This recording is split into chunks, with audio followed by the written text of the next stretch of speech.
So my dad started the soccer academy about 17, 18 years ago, and before that, Rome was just a town with a lower level club, nothing big, no college soccer players were ever produced out of Rome, and now it's grown into an academy where 100% of the players will be placed in college programs, and that's a pretty big deal. I would say life-changing because previous to coming to Darlington, I went to public school.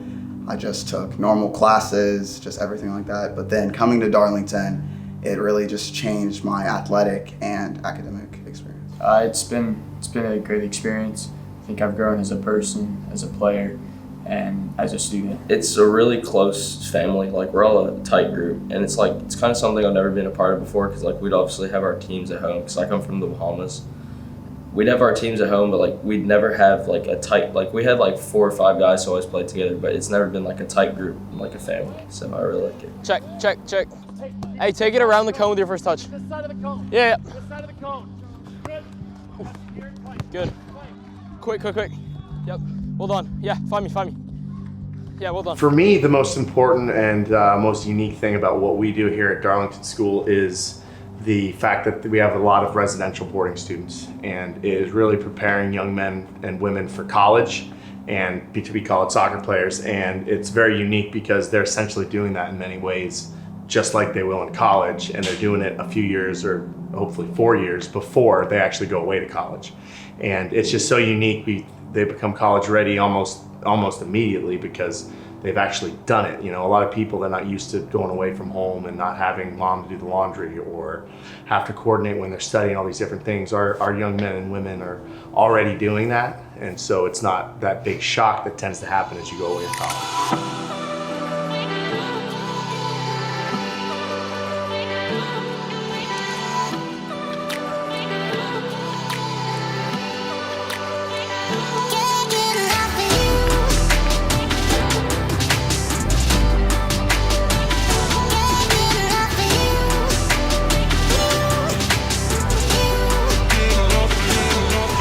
We are stern as a staff. We have high expectations. We want them to be college student athletes.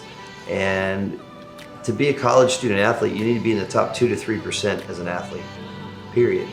And if we weren't expecting more with these young people, then yeah, we would be relaxed, laissez-faire. But we as a coaching staff, we want more out of our players.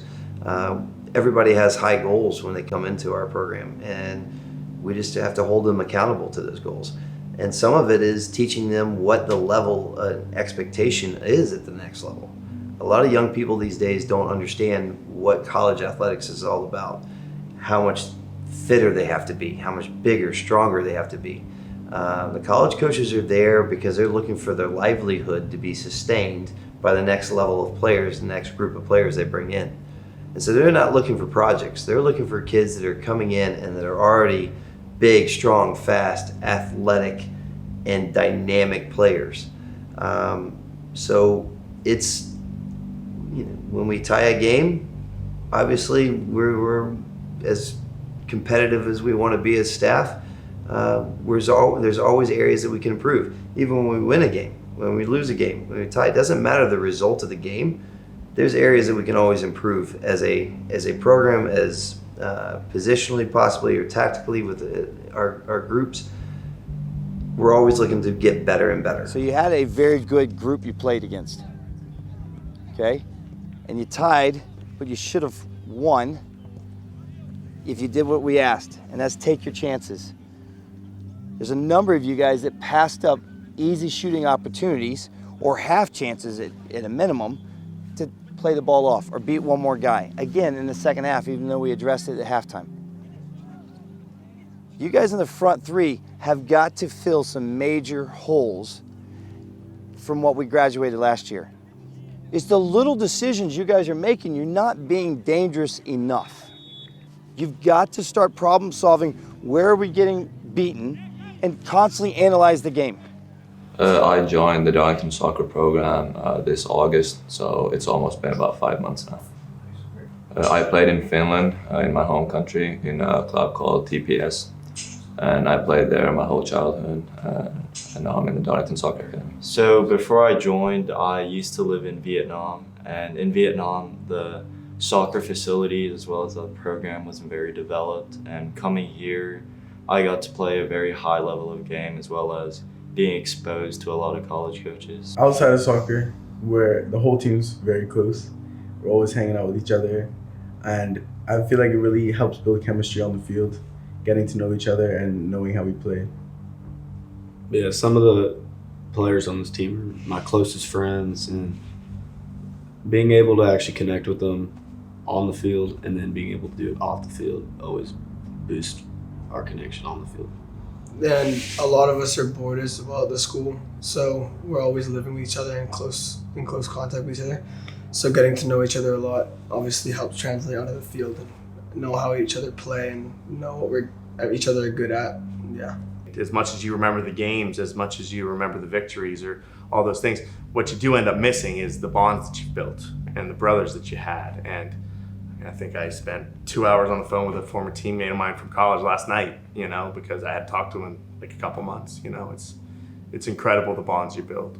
Really just every trip we go on, whenever we stay in hotels and stuff, you get to connect with all the guys, and that's really the best part, really. Everybody, they take you in pretty quickly, so you all just become friends.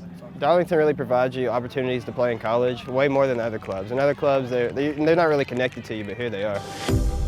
A pair of jeans, a shirt or two. We didn't pack as if we weren't going back. It doesn't matter if it's true. I've got a feeling love will give us what we lack. The world is waiting up. The world is waiting half a step beyond our door. Yeah. And if it's not enough, I wanna see the stuff the world has got in store.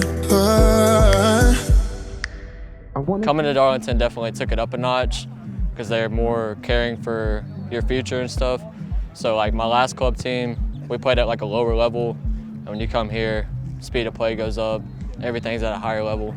Before coming to Darlington, I played for a relatively small club team in Fayetteville, North Carolina. We just played normal games, didn't go to big showcases or tournaments. However, I knew that I wanted to play college soccer, I just didn't know how.